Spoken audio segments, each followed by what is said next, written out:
আপনিও কি মিশে যেতে পারেন খুব সহজে? কারোর সাথে মাত্র 2-4 দিনের আলাপে হাসতে হাসতে উগরে দিতে পারেন ভেতরের সব ক্ষোভ, দুঃখ, অভিমান? আপনিও কি ভয় পান মানুষ হারিয়ে ফেলার? একেবারে জাপটে ধরেন ঘন ঘন?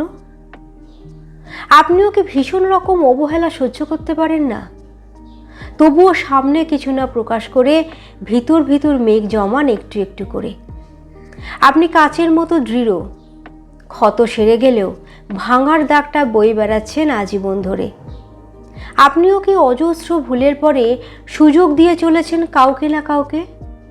ঠকছেন, তবুও কড়া নেড়ে অপেক্ষা করছেন নিষিদ্ধ চৌকাঠে। আপনারও বুঝি হিসেবে ভুল হচ্ছে আজকাল? ভুল হচ্ছে সময়, পরিস্থিতি, আপনজন চিনতে? তবে আর দেরি না করে এবার নিজেকে সময় দিন, নিজেকে চিনুন, বুকটাকে শক্ত করুন সব খারাপ পরিস্থিতির সাথে লড়াই করার জন্য। যাদের স্মৃতি শুষে বেঁচে আছেন এতদিন, তারা কেউই আপনার ছিল না, কোনোদিনও হবেও না। এবার ভাবতে শিখুন, ঘুরে দাঁড়াতে শিখুন, ভালো থাকতে শিখুন।